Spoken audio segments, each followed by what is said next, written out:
सहनाववतु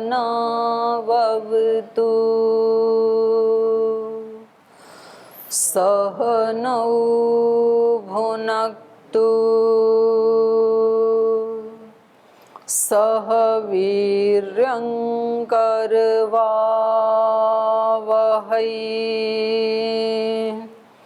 तेजस्विनावधीतमस्तु मा विद्विषावहै। ॐ व्रतानां व्रतपते व्रतं चरिष्यामि तच्छकेयं तन्मेराध्यताम्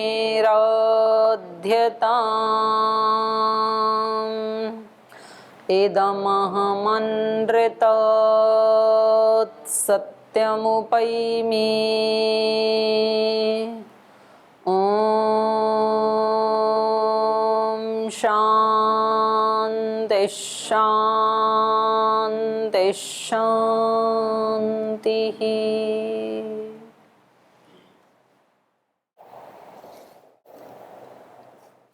प्रकृति के बाद पुरुष की चर्चा चल रही थी, चेतन की, लेकिन उसी के बीच में, क्योंकि कभी ऐसे व्यक्ति को लगता है कि मन को ही चेतन मान लें क्या, तो यहाँ पर ये मन के बारे में बता रहे हैं।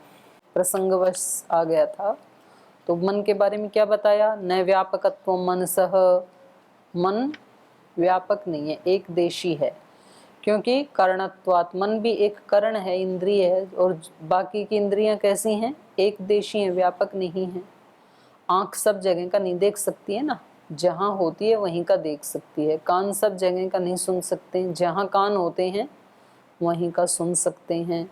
तो ऐसे सारी इंद्रियां जहाँ होती हैं वो वहीं अपने विषय का ग्रहण कर सकती हैं। इसी प्रकार मन भी एक इंद्रिय है, वो अंतः इंद्रिय है, आंतरिक इंद्रिय है। तो मन जहाँ होता है उसी के बारे में जान सकता है, सब के बारे में नहीं जान सकता है। तो मन क्या है? व्यापक नहीं है, अव्यापकत्वम है उसका। और वास्यादि चक्षुरादिवत, बस वही बताया कि जैसे बाकी इंद्रियां जहाँ होती हैं वहीं पर ही वो अपने विषय का ग्रहण कर पाती हैं, ऐसे ही मन भी जहाँ होता है वहीं अपने विषय का ग्रहण कर सकता है। दूसरा मन के बारे में बताया सक्रियत्वात्, जिसमें क्रिया होगी, गति होगी, वो व्यापक नहीं होगा, क्योंकि क्रिया होगी ही तब जब जो जहाँ है उससे अगले स्थान पे वो नहीं है, तो क्रिया करके जाएगा ना वहाँ पे। अगर पहले से ही वहाँ विद्यमान है तो गति होगी ही नहीं। जैसे कोई वस्तु सब जगह व्यापक है, जैसे परमात्मा, तो परमात्मा में गति नहीं है, क्योंकि वो पहले से ही वहाँ पहुँचा हुआ है। तद एजति तन्नैजति, वो गतिमान में सबसे ज्यादा गतिमान है, क्योंकि जितनी भी गतियां देखी जाती हैं वो सब उसी की ही गतियां हैं, उसी में हो रही हैं। और न एजति मतलब क्योंकि वो सब जगह पहले ही व्यापक है। तो मन कैसा है? क्रिया वाला है। तो इससे क्या पता लगा? मन व्यापक नहीं है। तो ये तो पता लगा हमें कि मन व्यापक नहीं है। अब मन विभू परिमाण वाला है कि अणु परिमाण वाला है, ये इसके बारे में बता रहे हैं। मन के अणु परिमाण होने से क्या उसे नित्य भी माना जा सकता है क्या? क्योंकि मन विभू नहीं है। पहले तो उसके बारे में क्या बताया? वो व्यापक नहीं है। व्यापक नहीं है, इसके साथ ही उसका परिमाण कैसा है? अणु परिमाण वाला है, वो विभू परिमाण वाला नहीं है, इसीलिए तो दिखता नहीं है अणु परिमाण वाला। इसीलिए तो जो अणु है वो नित्य भी है क्या, ये कह रहे हैं। तो उसका उत्तर दे रहे हैं कि नहीं, वो नित्य नहीं है। अणु परिमाण वाला तो है लेकिन नित्य नहीं है। क्यों नहीं है? न निर्भागत्वम तद योगात घटवत, क्योंकि उस मन में निर्भागत्व नहीं है। निर्भागत्व मतलब निरअवयवता, निरअवयवता नहीं है। जो वस्तु निरअवयव होती है, जिसमें कोई अवयव नहीं है, जो किसी चीज से जुड़ के नहीं बना है, वो नित्य होता है। जैसे आत्मा निरअवयव है, परमात्मा भी निरवयव है, जैसे मूल प्रकृति भी निरवयव है, उसका अपना जो स्वरूप है सत्वरजतम, बस वो विशुद्ध उतना ही है।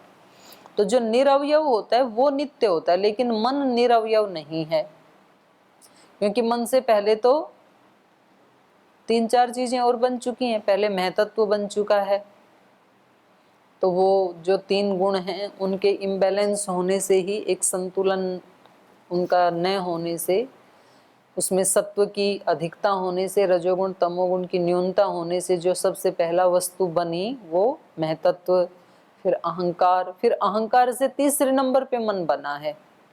तो ये निरवयव नहीं है, ये तो सावयव है। तो ये हम पढ़ रहे थे उस दिन। और इसके लिए फिर ये इन्होंने कुछ उपनिषदों के भी प्रमाण दिए हैं। तो वहां पर भी ऐसे ही बताया, अहंकार तत्व से मन की रचना होती है। अन्नमयम ही सौम्य मनः, छांदोग्य उपनिषद में कहा ना कि ये मन कैसा है, अन्नमय है। अन्न आदि उपभोग करने पर मन अपने कार्य संपादन में सशक्त रह पाता है। अन्न का मतलब अन्न से बना है ऐसा नहीं, पर अन्न आदि खाने से ही जो अन्न का अति सूक्ष्म भाग है उससे मन का निर्माण होता है। और जो चिकनाई तेज हम खाते हैं उसका जो अति सूक्ष्म भाग है उससे वाणी का निर्माण होता है। तो इसलिए कहा अन्नादि उपभोग करने पर मन अपने कार्य संपादन में सशक्त रह पाता है। तो इन सब आधारों पर मन की अनित्यता स्पष्ट होती है, वो नित्य नहीं है, क्योंकि वो निरवयव नहीं है। कौन सी वस्तु नित्य है और कौन सी वस्तु अनित्य है, तो ये बता रहे हैं। तो सूत्र बोलिए, प्रकृति पुरुषयोः अन्यत् सर्वम अनित्यम। प्रकृति और पुरुष को छोड़ करके बाकी सब कुछ अनित्य है। तो उसमें मन भी आ गया, बुद्धि भी आ गई, अहंकार भी आ गया, इंद्रियां भी आ गई, सब आ गया उसमें। प्रकृति और पुरुष को छोड़ के बाकी सब क्या है, अनित्य है। केवल समस्त जगत का मूल उपादान प्रकृति और चेतन पुरुष। अब ये चेतन पुरुष कहने से दोनों का ग्रहण हो जाएगा, आत्मा का भी और परमात्मा का भी। तो ये दो नित्य हैं, इनसे अतिरिक्त अन्य सब अनित्य है। चेतन तत्व स्वतः नित्य पदार्थ है, सर्वथा अपरिणामी है, और समस्त जड़ जगत प्रकृति का परिणाम या विकार है। वह प्रकृति किसी का विकार न होने से नित्य है। मूल उपादान कभी किसी का विकार नहीं हो सकता, और यदि होगा तो फिर वो मूल उपादान नहीं है। इसलिए इन दो के अतिरिक्त अन्य सब अनित्य हैं। चेतन पुरुष और प्रकृति ये अनित्य क्यों नहीं है, वो नित्य क्यों है? तो कह रहे हैं, न भाग लाभो भोगिनो निर्भागत्व श्रुते है। क्योंकि न भाग लाभ, उसमें किसी के भाग का लाभ नहीं हुआ है, अर्थात वो सावयव नहीं, अवयवों से नहीं बना ना। चेतन भी सावयव नहीं है और मूल प्रकृति भी सावयव नहीं है। तो न भाग लाभ, क्योंकि इसमें किसी भाग का लाभ नहीं है। भोगिनः, जो भोक्ता है, भोक्ता पुरुष और भोग्या प्रकृति का भाग लाभ न, अवयव लाभ नहीं है, सावयव नहीं है ये। निर्भागत्व श्रुते, इनका तो निर्भागत्व सुना जाता है वेद में। भोगी भोक्ता पुरुष और भोगी जाने वाली प्रकृति, दोनों का ही भाग लाभ अर्थात अवयव लाभ अर्थात सावयव होना संभव नहीं है, क्योंकि वेद में इनको निरवयव प्रतिपादन किया गया है। निष्फलम निष्क्रियम शांतम निर्वद्यम निरंजनम इत्यादि में पुरुष को क्या कहा, निष्कल। निष्कल माने निरवयव, निष्कलम, निष्क्रियम। क्रिया क्यों नहीं करता है? क्योंकि वो व्यापक है। शांतम, उसका स्वभाव ही ऐसा है। निरवद्यम, वो निर्वद्य है। निरंजनम, उसमें कोई दोष नहीं है, निर्मल है। निरवयव का तात्पर्य यही है कि अनेक तत्वों के अन्योन्य मिथुन से इसकी रचना नहीं होती, ये सर्वथा अपरिणामी तत्व है। जिसकी रचना नहीं होती वो अनित्य भी नहीं होता, और जिसकी रचना होती है वो अनित्य होता है। अर्थापत्ति से यही आ गया। तो प्रलय अवस्था में जब समस्त कार्य जगत अपने कारण में लीन रहता है, संसार का कोई तत्व कार्य रूप में प्रकट नहीं रहता, उस समय एक चेतन तत्व के साथ मूल उपादान तत्व के अस्तित्व का प्रतिपादन वेद ने किया है। आनी दवातम स्वधया तदेकम तस्मात् धान्यं न परकिंचनास। नासदीय सूक्त का मंत्र है ना ये। स्वधा, स्वधा का मतलब है मूल प्रकृति। स्वाहा स्वधा नमोस्तुते उसमें आता है ना, है? देवी स्तोत्र में, अष्टाध्यायी में, अष्टाध्यायी में, वो मेरे को याद नहीं है, भूल गई मैं। ये सूत्र है, नमः स्वस्ति स्वाहा। हाँ ठीक। आने दवातम स्वधया तदेकम, तो स्वधा अर्थात मूल प्रकृति के साथ एक चेतन तत्व बिना किसी प्रकार की बाधा के प्रलय काल में अवस्थित था। तो स्वधा का मतलब मूल प्रकृति। कार्य मात्र के कारण में लय हो जाने की अवस्था में जब वेद स्वधा, स्वधा माने प्रकृति की स्थिति को चेतन तत्व के समान स्वतंत्र बता रहा है, तो इससे स्पष्ट हो जाता है कि प्रकृति का कोई और कारण नहीं है, उसका कोई कारण नहीं है, वही मूल कारण है। जहां उसको लय होने की अपेक्षा हो, लय होने की अपेक्षा तब हो जब उसका भी कोई कारण हो, तो उसमें वो लय हो, तो वो लय होती नहीं है, इसका मतलब उसका कोई कारण नहीं है। इसलिए जब प्रकृति किन्हीं अन्य तत्वों के परस्पर मिथुन के अनंतर परिणत हुआ तत्व नहीं माना जाता, तो उन प्रकृति रूप मूल उपादान तत्व का अस्तित्व निरवयव मानना होगा। तो फलतः निरवयव होने से मूल उपादान को अनित्य नहीं माना जा सकता। तो इस प्रकार पुरुष और प्रकृति ये नित्य पदार्थ हैं, और इनके अतिरिक्त सब कुछ अनित्य है। तो आप नित्य हैं अनित्य हैं? आप नित्य हैं अनित्य हैं? हाँ जी, शरीर नित्य। मैंने तो ये पूछा, मैंने दो प्रश्न पूछे ही नहीं, मैंने एक ही प्रश्न पूछा, आप नित्य हैं अनित्य हैं? मतलब आप तो मरोगे नहीं है।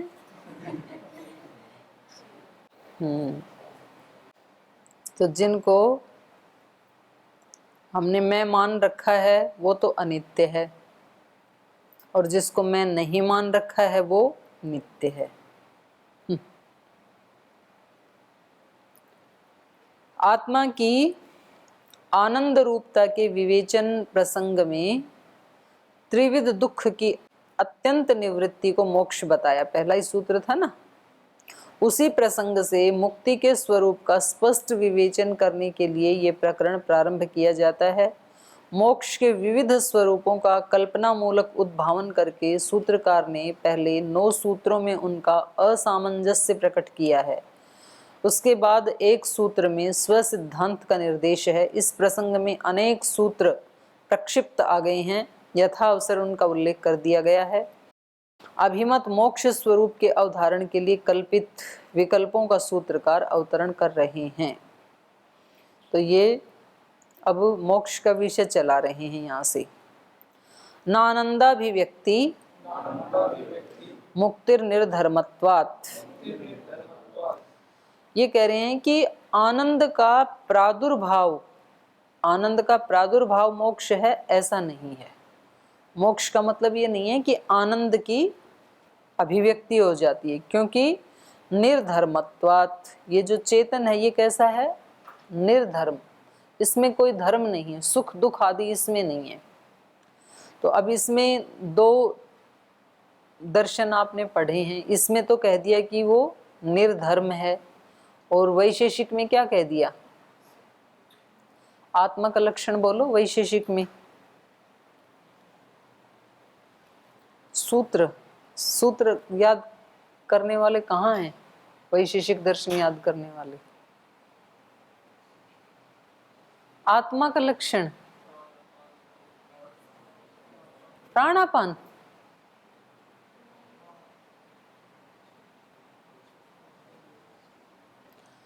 उसमें ये सारे धर्म जो हैं वो आत्मा के ही बताए हैं। उन्मेष निमेष आदि जो लक्षण बताए हैं ना, अब याद आया सूत्र? प्राण अपान में उमेश निमेष उन्मेष, आगे ठीक बहुत, क्योंकि आत्मा तो अपन है ही, तो क्या लक्षण याद करना है, अपना लक्षण क्या याद करना है। तो वहां ये सारे लक्षण आत्मा के बताए हैं वैशेषिक में, और यहाँ आत्मा के लिए क्या कह रहे हैं, निर्धर्म वाला है। तो कहीं कोई कहेंगे कि दोनों दर्शनों में तो विरोध हो गया फिर। तो वहां पर जो लक्षण बताए हैं, वह लक्षण का मतलब ये है कि वो आत्मा की उपस्थिति का संकेत करते हैं, कि जहां जहां ये क्रियाएं हैं इसका मतलब वहां आत्मा है, उसके खुद के धर्म नहीं है, ये उसका परिहार करते हैं विद्वज्जन। तो ये कह रहे हैं कि मोक्ष में कोई आनंद की प्राप्ति हो जाएगी, ऐसा मोक्ष नहीं है, क्योंकि ऐसा यदि हो तो फिर आत्मा परिणामी हो जाएगी, क्योंकि उसमें आनंद आकर के मिल गया मोक्ष में, तो आत्मा परिणामी होगी। पहले आनंद वाली नहीं थी, अब आनंद वाली हो गई, तो ये तो धर्म वाली हो गई फिर। और आत्मा का स्वरूप क्या है, निर्धर्मित्वात्, ये निर्धर्म वाली होने से आत्मा में आनंद धर्म की अभिव्यक्ति हो जाना मुक्ति है, ऐसा मानना युक्ति संगत नहीं है सांख्यकार को, क्योंकि आत्मा चेतन स्वरूप है, उसमें किन्हीं धर्मों का समावेश नहीं रहता, उसमें कोई धर्म आते या जाते हो ये प्रामाणिक नहीं है। इसलिए आत्मा में किन्हीं अन्य धर्मों का विलय होकर आनंद धर्म की अभिव्यक्ति हो जाती है, ऐसा मानना युक्ति संगत नहीं है। आत्मा का जो स्वरूप है वह सदा नित्य है, उसमें किसी धर्म का विलय या किसी धर्म की अभिव्यक्ति होना संभव नहीं है।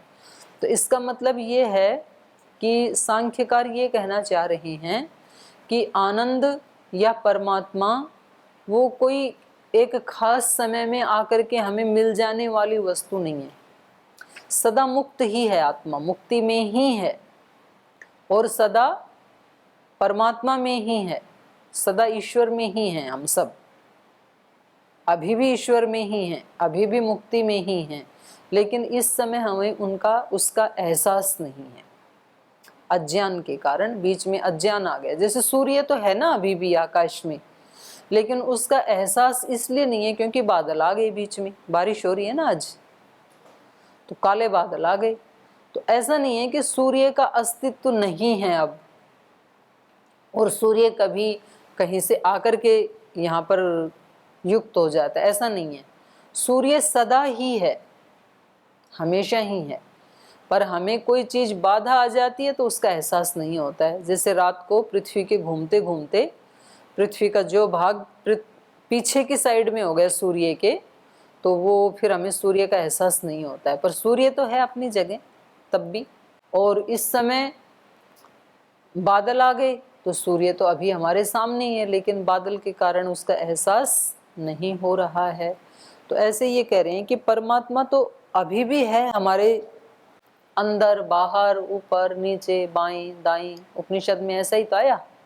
और मुक्ति भी है अभी, क्योंकि हम आत्मा का जो स्वरूप है वो क्या है, निर्लिप्त, कुछ भी हमारे अंदर लिप्त हो सकता नहीं, परिणामी नहीं है ना आत्मा, तो हम अभी भी मुक्ति ही हैं, पर अभी हमें अपनी मुक्ति का एहसास नहीं है।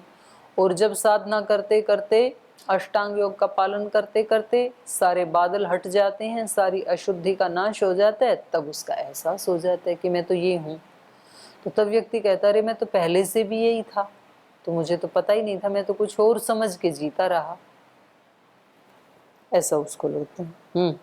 ओम दीदी जी, ये आत्मा को यहाँ निर्धर्मक बताया, लेकिन हम तो समाधि में और मुक्ति की अवस्था में आनंद में रहते हैं, ऐसा पढ़ते हैं। मुक्ति में और समाधि में आनंद को, आनंद में तो रहते हैं, आनंद नया उत्पन्न नहीं हुआ, वो आके आत्मा में कुछ आके नया ऐड हो गया हो, ऐसा नहीं है। वो आनंद अभी भी है, आनंद में ही हैं हम अभी भी, पर हम उस आनंद को अभी महसूस नहीं कर पा रहे हैं।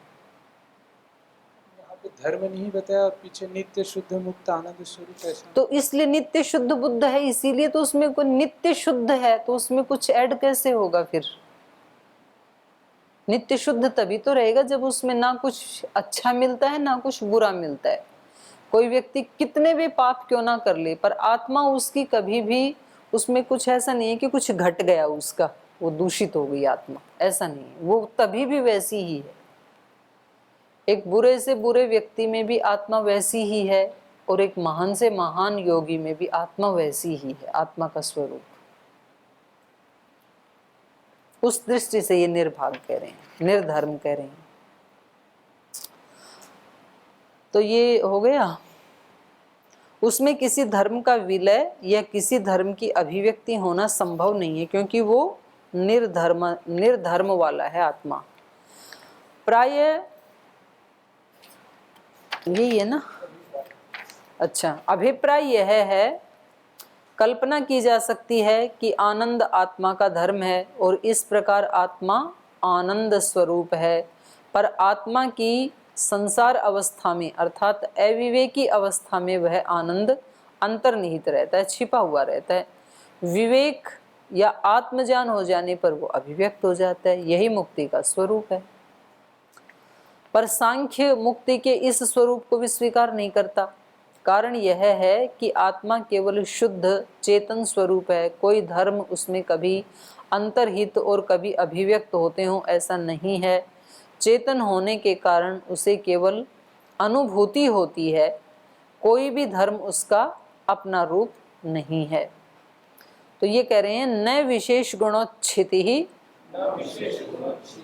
तद्वत। जब उसमें कोई नया धर्म आके जुड़ता नहीं है तो कुछ हटता भी नहीं है, उच्छिति भी नहीं होती है।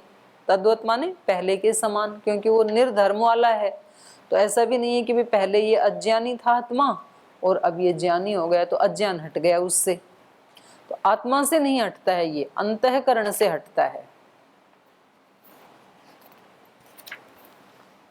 विशेष गुणों का उच्छेद मुक्ति है, ऐसा भी नहीं है। आत्मा के किन्हीं शुभ गुणों का उच्छेद हो जाता है मुक्ति है, ये कहना भी पहले के समान ही युक्ति संगत नहीं है। ये कल्पना करके कि सुख दुख ज्ञान इच्छा द्वेष आदि, हाँ ये हैं उसके वहाँ पर जो बताए हैं, सुख दुख इच्छा द्वेष आत्मा के गुण जो वैशेषिक में बताए हैं ना, ये कल्पना करके कि सुख दुख ज्ञान इच्छा द्वेष आदि आत्मा के गुण हैं, इनका न रहना ये मुक्ति है, यह प्रसंग चलता है। पर आत्मा ज्ञान स्वरूप या चेतन स्वरूप है, उसमें किन्हीं बाह्य गुण या धर्मों का समावेश होता हो ये संभव नहीं है। तब इस प्रकार के मोक्ष की कल्पना करना संगत नहीं होगा। तात्पर्य यह है कि सुख दुख इच्छा राग द्वेष आदि ये त्रिगुण के परिणाम हैं, इसलिए त्रिगुणात्मक हैं ये। आत्मा का स्वरूप इनसे सर्वथा विपरीत है, वो चेतन है। संसार अवस्था में आत्मा गुणों के संपर्क में अवश्य रहता है, तो वह उसकी बद्ध अवस्था है। और विवेक हो जाने पर वो गुण सत्वरजतम जो उसके लिए भोग संपन्न करते थे अब नहीं करते हैं, तो यही उनका गुणों का उच्छेद है। तो इसको मुक्ति का स्वरूप बताया गया है, पर आचार्य कपिल इसको स्वीकार नहीं करते, क्योंकि प्रथम तो जो गुण अपने रूप में स्थित हैं उनका उच्छेद संभव नहीं है, और दूसरा आत्मा का वह स्वरूप नहीं है जो उन गुणों से लिप्त रहा हो। आत्मा गुण संपर्क अवस्था में भी गुणातीत है, माने इस समय जब हम गुणों के साथ संसार में जी रहे हैं तब भी आत्मा गुणातीत ही है, इसलिए मुक्ति का ऐसा स्वरूप संभव नहीं है। इसीलिए तो जो महापुरुष हैं वो ये कहते हैं कि मुक्ति जब भी होगी जीते जी ही होगी, मरने के बाद नहीं होगी कभी भी, क्योंकि इस शरीर में ही तो ये संभव है कि हम सारे अज्ञान को अविद्या को अविवेक को मिटा करके तत्व ज्ञान को विवेक को प्राप्त कर सकें, और जिस दिन वो विवेक प्राप्त हो गया उस दिन हम मुक्त ही हैं। तो इस शरीर में रहते हुए मुक्त हैं, फिर शरीर को छोड़ने के बाद तो आएंगे ही नहीं, तो फिर नित्य मुक्त हो जाएंगे। तो दो शब्द हो गए मुक्ति के लिए, एक जीवन मुक्त एक नित्य मुक्त। न विशेष गतिर निष्क्रियस्य और कह रहे हैं इस चेतन की विशेष गति भी नहीं है, क्योंकि ये कैसा है, निष्क्रिय है। क्योंकि सब जगह व्यापक है चेतन, तो क्रिया तब करे ना जब ज्ञान ना हो। विशेष स्थान की प्राप्ति, विशेष गति, न मोक्ष, मोक्ष नहीं, क्योंकि निष्क्रिय आत्मा है, आत्मा निष्क्रिय है। यहाँ आत्मा तो ये हिंदी वाले ने कह दिया, सांख्यकार तो केवल चेतन शब्द का प्रयोग करते हैं, पुरुष का करते हैं, चेतन का भी नहीं करते हैं। तो पुरुष क्या है, पुरुष तो निष्क्रिय है, तो इसलिए उसकी विशेष गति भी नहीं है। आत्मा किसी विशेष गति या स्थिति को प्राप्त हो जाता हो, ये मुक्ति का स्वरूप है, ऐसा भी नहीं है। पितृयान, देवयान आदि गतियों का वर्णन उपनिषद और अन्य साहित्य में उपलब्ध होता है। आत्मज्ञान के बाद या किसी रूप में इन गतियों को प्राप्त होना ये मुक्ति है। मुक्ति का ऐसा वर्णन भी युक्ति संगत नहीं है, क्योंकि आत्मज्ञान के बाद मोक्ष अवस्था में आत्मा करण युक्त सूक्ष्म शरीर से परिवेष्टित नहीं रहता। इसलिए विशेष स्थान आदि पर पहुंचने के उद्देश्य से उसमें किसी प्रकार की गति उस अवस्था में संभव नहीं है, क्योंकि गति तो प्राणी करता है ना। स्थूल शरीर से बाहर जीवात्मा की गति आगति का आधार सूक्ष्म शरीर रहता है, सूक्ष्म शरीर ही लेके जाता है अगले जन्म में। वह एक प्रकार से आत्मा का आवेष्टन है। आवेष्टन मतलब बाहर लिपटा हुआ एक कवच जैसे, जो प्राण है, प्राण का ही एक वो बन जाता है आवेष्टन। आत्मज्ञान होने या मोक्ष अवस्था आने पर आत्मा उससे रहित हो जाता है, यह उसकी कैवल्य दशा है। तब उसमें उस प्रकार की गति आगति की संभावना नहीं रहती, अतः ऐसे मोक्ष की कल्पना प्रामाणिक नहीं है। यहाँ ऐसा समझना चाहिए कि यदि किसी विशेष स्थान पर आत्मा का पहुंच जाना मोक्ष है, तो उतने सीमित स्थान से उस दशा में आत्मा का बाहर जाना संभव नहीं है। तो ऐसी अवस्था में क्रियाहीन हुए आत्मा का वह एक प्रकार से बंधन ही हो जाएगा। फिर मोक्ष क्या है?